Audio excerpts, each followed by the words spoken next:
Gold hits another record. Spot gold prices have climbed above $4,000 an ounce for the first time. The price of gold, it has soared to over $4,000 an ounce for the first time ever, with silver also making unprecedented gains. Economic uncertainty reigns supreme, and that's fueled a rush to buy gold. The price of the precious metal topped $4,300 an ounce this week, which is a new record.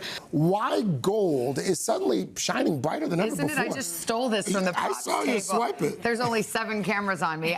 Prices are soaring. They just reached a new record high. The price of gold has hit new highs, buoyed by expectations of further financial and geopolitical uncertainty. For the first time, spot gold has surged to more than $5,000. क्या दुनिया के सबसे कदीम और महफूज समझे जाने वाले एसिड की चमक मांद पड़ने लगी है? हम बात कर रहे हैं गोल्ड यानी सोने की, जो हज़ारों बरस से दौलत महफूज रखने का एक बड़ा जरिया रहा है। जी हाँ, वही सोना जो 5 महीने पहले तक जंगों, जियोपॉलिटिकल टेंशन और फाइनेंशियल मार्केट्स में शदीद उतार चढ़ाव के बाइस $5,600 फी औंस की तारीखी सतह को छू रहा था। दुनिया भर के इन्वेस्टर्स किसी भी कीमत पर सोना खरीदने के लिए बेताब थे। आज उसी मूड यकसर बदल चुका है। ग्लोबल मार्केट्स में गोल्ड आज जनवरी की बुलंद तरीन सतह से तकरीबन 30% गिर चुका है, 1/3 नीचे आ गया है और इसकी कीमत $4,000 फी औंस की नफसियाती हद भी तोड़ चुकी है। जबकि अप्रैल से जून के अरसे के दौरान सोने की तारीख के बदतरीन क्वार्टर में एक साबित हुआ, ये हुआ है पिछले 3 महीनों में। दूसरी जानिब चांदी यानी सिल्वर की सूरत हाल इससे भी ज़्यादा संगीन है। चांदी जनवरी में तकरीबन $122 पर आउंस पहुंचने के बाद अब 50% से ज़ायद क्रैश कर चुकी है और अब $57 से $58 फी आउंस के करीब है। सवाल ये है कि जो ऐसे चंद महीने पहले तक नाकाबिले शिकस्त नज़र आ रहे थे, वो अचानक इस तरह से क्यों बैठ गए? माजी में सोने की कीमत में आने वाली बड़ी गिरावटों की बुनियादी वजह अमरीकी मॉनेटरी पॉलिसी होती थी, लेकिन इस बार इस तबाहकुन गिरावट के पीछे कई ग्लोबल फैक्टर्स का एक साथ इकट्ठा हो जाना है। पहली बड़ी वजह मिडल ईस्ट के कॉन्फ्लिक्ट्स में निस्बतन कमी है। साथ ही दुनिया की बड़ी इकॉनमीज़ में इंटरेस्ट रेट्स के तवील अरसे तक हाई रहने के इम्कानात ने गोल्ड जैसे कम मुनाफे वाले एसेट्स की अट्रैक्शन को कम किया है। यही वजह है कि जब इन्वेस्टर्स को बैंक्स और बॉन्ड से अच्छे रिटर्न्स मिल रहे हों तो वो गोल्ड में पैसा पार्क करने से गुरेज करते हैं, और यही है वो बैकग्राउंड जो कि वजह बन रहा है सोने की कीमतों की इस ज़बरदस्त गिरावट का। नतीजतन कई इन्वेस्टर्स अब गोल्ड में होने वाले बड़े प्रॉफिट्स को कैश भी कराना शुरू कर दिया है उन्होंने, कि जल्द अज जल्द वो अपने गोल्ड के ज़खायर को बेचना शुरू कर दें, यानी गोल्ड खरीदने के बजाय धड़ाधड़ उसकी फरोख्त हो रही है। Investors are quite worried that the cost of carry of physical gold is going to move higher, and opportunity cost vis-a-vis fixed income instruments is getting elevated with the recent increase in interest rates along the entire curve. And we are worried that the US dollar remains firm as well as the Fed potentially starts tightening monetary policy. So I think for now we are in a situation where gold could certainly even break through. It's very, the firm support around 3,950, 3,900 from the long-term perspective. We have seen these tariffs imposed in, again, one of the largest precious metals markets in the world, India, and that is apparently having a negative impact on demand. So it's spotty. Demand isn't as strong as it was. Certainly from the ETF side, things aren't as robust as they were. Gold prices में इजाफे की वजह दुनिया के 2 सबसे बड़े consumer China और India की ज़बरदस्त खरीदारी थी, और ये हम बात कर रहे हैं उस ज़माने की जब सोने की कीमतें आसमान की जानिब बढ़ रही थी, और ये गुज़िश्ता 6 महीने पुरानी बात है। ताहम अब इन दोनों मुल्कों ही ने गोल्ड की खरीदारी रोक दी है, और इसकी वजह से वो बिल्कुल सादा वजह थी। रिकॉर्ड हाई प्राइसेस ने जेवरात की डिमांड को मुतासिर किया, जिसकी कीमतें नीचे आ गई, और इससे कबल भारत में प्राइम मिनिस्टर नरेंद्र मोदी ने भी आवाम से अपील की कि वो आइंदा 1 साल तक सोना खरीदने से गुरेज करें, जबकि गोल्ड से मुंसलिक इंपोर्ट्स पर भी ड्यूटीज और टैक्सेस में इजाफा कर दिया गया। साथियों, गोल्ड यानी सोने की खरीद एक और पहलू है जिसमें विदेशी मुद्रा बहुत अधिक खर्च होती है। एक जमाना था जब संकट आता था, कोई युद्ध होता था, तो लोग देश हित में सोना दान दे देते थे। आज दान की जरूरत नहीं है, लेकिन देश हित में हमको ये तय करना पड़ेगा कि साल भर तक घर में कोई भी फंक्शन हो, कोई भी कार्यक्रम हो, हम सोने के गहने नहीं खरीदेंगे, सोना नहीं खरीदेंगे। जब खरीदार पीछे हट जाए तो कीमतों का पर प्रेशर नीचे आता है। डिमांड कम हुई, सप्लाई जारी थी और कीमतें ज़बरदस्त तरीके से गिरनी शुरू हो गई। मुख्तसरन ये कि सोने की हालिया गिरावट सिर्फ एक कमोडिटी स्टोरी नहीं, बल्कि ग्लोबल इन्वेस्टर्स की बदलती सोच की रिफ्लेक्शन थी। जब इंटरेस्ट रेट हाई हो, डॉलर मजबूत हो, स्टॉक मार्केट बेहतरीन मुनाफा दे रही हो, जियोपॉलिटिकल रिस्क वक्ती तौर पर कम हो जाए, तो सरमाया महफूज रखने की तरजीह भी बदल जाती है और गोल्ड इसी वजह से पहली प्रायोरिटी नहीं रहा। इस मौजूद पर बात करते हैं। हमारे साथ मौजूद है माशी उमूर, बिजनेस उमूर के माहिर मुमताज़ analyst Mohammed Suhail, chief executive officer top line security. बहुत बहुत शुक्रिया सुहेल भाई, आपने हमें ज्वाइन किया है। पिछले 6 महीनों में हमने सोने चांदी की कीमतों के हवाले से वो सूरत हाल देखी जो शायद तारीख में नहीं देखी। एक जानिब सोने की कीमतें 7वें आसमान को पहुँची, तमाम रिकॉर्ड तोड़ दिए। चांदी की कीमतें आसमान को पहुंची, तमाम रिकॉर्ड टूट गए। कभी तारीख में इतनी कीमतें इतनी तेज़ी से नहीं बढ़ी। फिर उसके बाद गिरनी शुरू हो गई और पिछले 3 महीने में सोने की कीमतें 1/3 कम हो गई। पिछले 4-5 महीने में चांदी की कीमतें आधी रह गई। अजब तमाशा है। या एक सिंपल ये उसूल है कि जो चीज़ जितनी तेज़ी से ऊपर जाती है उतनी तेज़ी से नीचे आ जाती है। बिस्मिल्लाहिर्रहमानिर्रहीम। बिल्कुल कामरान साहब, आपने इब्तिदाइये में काफ़ी हद तक एक्सप्लेन कर दिया। मैं ज़रा बैकग्राउंड बताऊं कि देखिए, ये कुछ साल पहले 2-3 साल पहले 2000 का हुआ करता था सोना, जो साल के शुरू में जिस तरह आपने बताया 5,500 का हो गया और अब गिर के 4,000 हुआ है। तो अगर आप थोड़े से लॉन्ग टर्म में देखें तो अभी भी ये अपनी जो कीमत थी उससे दुगना है। सबसे बड़ी वजह यही है कि जो ईरान की वॉर हुई है और जो महंगाई हुई है अमेरिका में और दुनिया भर में, तो बज़ाहिर लग रहा है कि इंटरेस्ट रेट हाई रहेंगे और कुछ तो एक्सपेक्टेशन ये है कि अमेरिका में मज़ीद रेट बढ़ जाएँ, जिसकी वजह से आज 1 साल का अमेरिकी जो पेपर है गवर्नमेंट का, सरकार का, वो 4% है और 10 ईयर बॉन्ड भी 4.4% है। तो अमेरिका जैसे मुल्क का 4% का रिटर्न रेट बहुत डिसेंट रिटर्न कहलाया जाता है। इसी वजह से लोगों ने सिल्वर गोल्ड को फरोख्त किया है और डॉलर खरीद रहे हैं। डॉलर भी स्ट्रांग हो रहा है, 97 से तकरीबन ये 101 हो गया था, अब 100 के करीब है।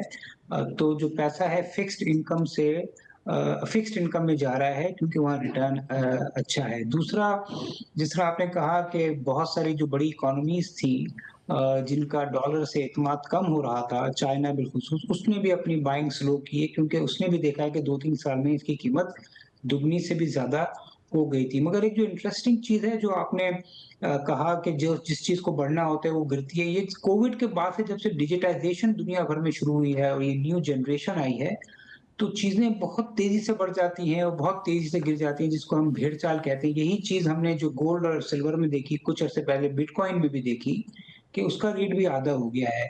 तो ये जो पिछले 7-8 साल में ये जो न्यू जनरेशन का जो ट्रेंड है डिजिटाइजेशन का, उसने जहां इन्वेस्टर बेस को बढ़ाया है वहां पे काफी दफा जो फैसले हैं वो इरैशनल हो जाते हैं, जज्बात पे किए जाते हैं। तो अभी हमने यही देखा है कि जो सारा पैसा बिटकॉइन से, गोल्ड से, सिल्वर से निकलकर फिक्स्ड इनकम की तरफ और कुछ हद तक स्टॉक मार्केट की तरफ ही जा रहा है। अमेरिका की स्टॉक मार्केट 6 महीने में कोई 10% बढ़ चुकी है in spite of the fact interest rate बढ़ने की बातें।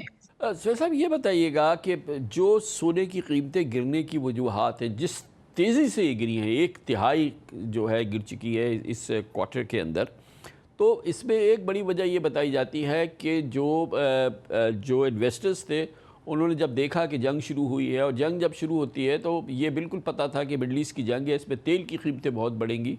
तो ये भी ख्याल ये है कि जो लिक्विडिटी थी, जो कैश था, वो सोने से निकला और ऑयल की तरफ गया। और क्योंकि ज़ाहिर है कि उसके साथ हमने देखा कि ऑयल की कीमतें बढ़ी, तो उसकी इन्वेस्टमेंट जो थी वो ज़ाहिर है कि वो उसकी यील्ड बहुत ज़्यादा हो गई, उसका फ़ायदा बहुत हो गया। तो ये कितना बड़ी असर था कि जैसी जंग शुरू हुई, क्योंकि जंग शुरू होती है तो एक कमोशन हो जाता है, गोल्ड की कीमतें बढ़ती हैं, लेकिन इस दफ़ा क्योंकि तेल की कीमतें ज़रूर बढ़ ली थी उसके साथ, तो ये पैसा जो है वो सोने से निकला, तेल में गया और सोने की कीमतें गिर गई और ज़ाहिर है कि तेल की कीमतें बढ़ी रही।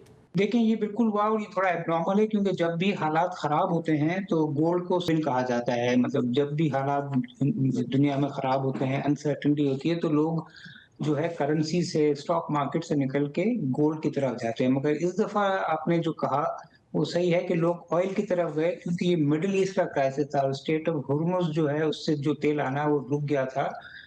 तो लोगों ने कमोडिटी में बिलखुसूस ऑयल में और कुछ हद तक फर्टिलाइजर में और यहाँ पैसा लगाना शुरू किया और पैसा गोल्ड में नहीं गया, which is contrary to normal practice. मगर अब चूंकि वो काफी हद तक खत्म हो गई है, जो रिस्क प्रीमियम है वो खत्म हो गया है, तो गोल्ड की वैसे ही जो अट्रैक्टिवनेस कम हो गई है क्योंकि गोल्ड तो अनसर्टेनिटी में खरीदा जाता है। और दूसरी जानिब ऑल्दो जो प्रेसिडेंट ट्रम्प हैं वो तो चाहते हैं कि इंटरेस्ट रेट कम हो, मगर जो वहाँ एनालिस्ट हैं वो यही कह रहे हैं कि कम होने की तो गुंजाइश नहीं है, हो सकता है बढ़ जाए। इसी वजह से रिस्क प्रीमियम का कम हो जाना भी गोल्ड के लिए अनअट्रैक्टिव बन गया है और इंटरेस्ट रेट का बढ़ना या बढ़ जाने की उम्मीद भी जो है वो गोल्ड के लिए नेगेटिव साबित हो गया है। जब इस किस्म की हम सर्च की बात करते हैं, प्राइसेस की, अनप्रेसिडेंटेड तारीखी सर्च जो हम देखते हैं कमोडिटीज़ की, और इसी तरह से जब हम बात कर रहे हैं गोल्ड और सिल्वर की, तो ये जो हमने वो द लास्ट ईयर और सो देखा है, इसमें जो सिंपल एक फॉर्मूला है, जो एक फैक्टर होता है, सबसे इम्पॉर्टेंट फैक्टर स्पेकुलेशन का होता है। स्पेकुलेटर्स मैदान में आ जाते हैं, हाई नेटवर्थ स्पेकुलेटर्स सामने मैदान में आ जाते हैं, वो सूरत हाल का फ़ायदा उठाते हैं। तो आउटराइट स्पेकुलेशन, जिसको हम सट्टा भी कहते हैं, उसका कितना बड़ा रोल था? बहुत ज्यादा है। मैंने आपको कहा ना, जब से डिजिटाइजेशन शुरू हुई है और न्यू जनरेशन जो है ऑफ अ बटन गोल्ड भी ले रही है, सिल्वर भी बेच रही है, क्रूड ऑयल भी ले रही है, एआई के शेयर्स कोरिया में भी ले रही है, अमेरिका में भी ले रही है। तो ये जो स्पेकुलेशन कह लें या उसको कुछ हद तक मैं तो कहूँगा इरैशनल इन्वेस्टमेंट कह लें, वो बहुत बढ़ गई है। यही हाल हमने बिटकॉइन में देखा। देखिए बिटकॉइन जो है 60,000 से नीचे आ गया है, वो 1.25 लाख 1.5 लाख का हो गया था और लोग यही कहते थे कि जिसने बिटकॉइन नहीं लिया उसने तो अपनी जिंदगी बर्बाद कर दी। तो वही चीज आंखों के सामने 1 साल में आधी हो गई है। और अगर आप देखें वॉरेन बुफेट और इस तरह के जो बहुत पुराने समझदार और पेशेंस वाले जो इन्वेस्टर हैं वो कैश पर बैठे हुए हैं क्योंकि उनको बज़ाहिर लग रहा है कि ये जो भेड़ चाल है या ये और स्पेकुलेशन है या जिसको आपने कहा ये सट्टे नुमा हालात हैं, ये मार्केट के रिस्क को बढ़ा रहे हैं। और यही रीजन है कि हमने देखा है कि गोल्ड और सिल्वर की भी कीमतें हमेशा कम होती हैं जब भी इंटरेस्ट रेट बढ़ते हैं, मगर इस दफा ज्यादा उसका इम्पैक्ट बहुत ज्यादा हुआ है।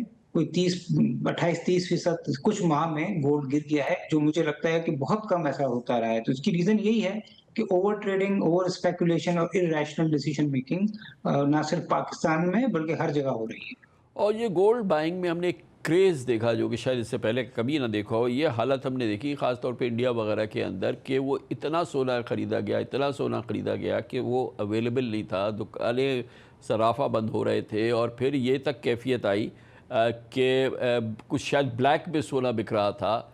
और फिर एक रिस्पॉन्स आया इंडियन गवर्नमेंट का कि नरेंद्र मोदी ने कहा कि आप लोग सोना ना ख़रीदें। फिर गवर्नमेंट ने डी इंसेंटिवाइज़ किया, फिर इंपोर्ट को बहुत हाईली ड्यूटी टैक्सेस वगैरह लगाए और नामुमकिन बना दिया। फिर ये कि सोना जो सबसे बड़ी मार्केट थी जहाँ बाइंग होती थी, यानी चाइना और इंडिया, तो इंडिया का तो उन्होंने बिल्कुल भुरकस निकाल दिया। और दूसरी जानिब चाइना के सेंट्रल बैंक ने और इंडिया के सेंट्रल बैंक जो कि पहले से पहले बाइंग में शरीक था, उन्होंने रोका और उसने फिर जो है वो डाउनवर्ड स्टिमुलस दिया और जिससे कि कीमतें क्रैश होनी शुरू हो गई। देखिए इंडियन इकोनॉमी के साथ दो मसले शुरू हो गए हैं कि पहली दफा उनका एक्सटर्नल अकाउंट में प्रेशर है, जो इंडियन रुपए की कीमत है वो 6 माह में बहुत ज्यादा गिर गई है। और फिर प्राइम मिनिस्टर साहब का पब्लिकली आकर ये कहना कि आप गोल्ड ना खरीदें, ये एक दोबारा कॉज ऑफ कंसर्न होता है। तो जिस तरह अगर हमारे यहाँ भी होता रहा है कि जब करेंसी का क्राइसिस होता है और फाइनेंस मिनिस्टर कहता है कि आप करेंसी ना लें तो लोग पैनिक हो जाते हैं, मजीद खरीदते हैं। तो इसी तरह के कुछ हाल चाल इंडिया में भी हैं। वहाँ भी ऑफिशियल अनाउंसमेंट आना कि आप गोल्ड ना लें, फिर इसके बाद जो करेंसी का गिरना, खासतौर पे साउथ एशिया के कल्चर में यही है कि या अगर इंटरेस्ट रेट हमारे इकोनॉमी के सही हैं तो लोग अपने बॉन्ड्स में इन्वेस्ट करते हैं और करेंसी स्टेबल हो। मगर जब हमें लगता है कि करेंसी स्टेबल नहीं है तो उसका जो दूसरा ऑल्टरनेटिव है वो फिर गोल्ड ही रह जाता है। तो यही हाल इंडिया में भी है कि वहाँ पे करेंसी इतनी तेजी से गिर रही है कि वहाँ पे इन्वेस्टमेंट के एवेन्यूज बहुत लिमिटेड रह चुके हैं। अच्छा, एक और बड़ा इंटरेस्टिंग फैक्टर इस दौरान का, जहां हमने देखा कि गोल्ड कंसिस्टेंटली पिछले एक साल पूरा जो है वो बढ़ता रहा है और फिर उस पर कभी बहुत ज़्यादा तेज़ी आई और मगर अपवर्ड स्विंग जो था वो मुसलसल चलता रहा।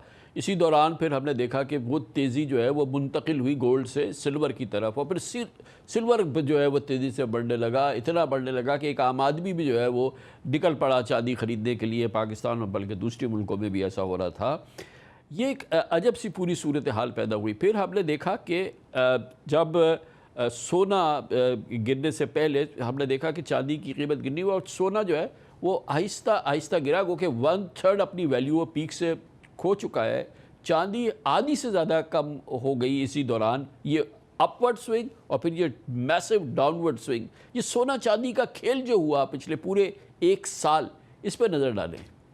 जो लोग एक रैली मिस कर जाते हैं वो फिर ऑल्टरनेट देखते हैं। तो गोल्ड की कीमत बढ़ गई तो लोगों ने कहा कि यार गोल्ड का ऑल्टरनेट सिल्वर है। ये भी कहा जाने लगा कि नेक्स्ट गोल्ड है, जो बहुत ही इरेशनल थिंकिंग है। और फिर दूसरा ये होता है कि जब एक जिस तरह स्टॉक मार्केट में भी होता है कि 100 रुपए का शेयर होता है, वो लोग कहते हैं महंगा है, 10 रुपए का सस्ता है। और 100 का भी सस्ता हो सकता है, 10 का भी महंगा हो सकता है। तो लोगों ने उसकी प्राइस पर यूनिट, पर आउंस, पर केजी, पर ग्राम कैलकुलेट करना शुरू कर दिया। और पागलपना तो ये था कुछ अरसे पहले तक तो कराची में जो सिल्वर का रेट था वो इंटरनेशनल मार्केट से ज्यादा हो गया था। लोग अपने ब्लैक मनी भी उसी में पार्क कर रहे थे। लोगों को ये कहना था कि कैश से तो बेहतर है सिल्वर ले लें, कैश से तो बेहतर है गोल्ड ले लें। मगर अब वही पागलपना जो है उसमें आपने ये देखा कि वो 30%, 25% अपनी पीक से गिर गए हैं। तो मेरा ख्याल में जो मैंने आपको कहा, पोस्ट कोविड एक जो नई जनरेशन जो इस ट्रेडिंग में आई है, वो अपने डिसीजन जो हैं वो सोशल मीडिया पोस्ट पे, एआई के कमेंट्स पे लेते रहते हैं और बहुत ज्यादा एक्टिविटी बाइंग सेलिंग पर हो रही है, जिसकी वजह से डिसीजन मेकिंग जो है वो कमजोर होती है। और इसीलिए हमने देखा कि जो कह रहे थे कि जो सिल्वर है वो नेक्स्ट गोल्ड है, अपने बच्चों के लिए सिल्वर ले लें जिन्होंने गोल्ड नहीं लिया। तो ये जो इरेशनल थिंकिंग थी या इलॉजिकल थिंकिंग थी, आई थिंक इसका खमियाजा भुगतना पड़ रहा है। अच्छा, अब ये पूरे साल की और पिछले इस पूरे ज़माने की कि जिसमें सोने की कीमतें पीक पे पहुंची, अब 1/3 रह गई, फिर चांदी की कीमतें पीक पे पहुंची, फिर वो आधी रह गई। अब क्या ये जो सोना चांदी का खेल है, ये कीमतों का ऊपर जाना, बेपनाह बिल्कुल नीचे आ जाना, क्या अब स्टेबिलिटी हम देखेंगे सोने की कीमतों में ओवरऑल? और अब हम शायद इस तरह की अब जो है अपसाइड स्विंग ना देखें, नीचे की स्विंग ना देखें और चांदी की कीमतें भी अब इस जगह पे ठहर जाएं। तो ये हमें अब इन दोनों चीज़ों की, इन दोनों कमोडिटीज़ की कीमतों में स्टेबिलिटी नज़र आएगी।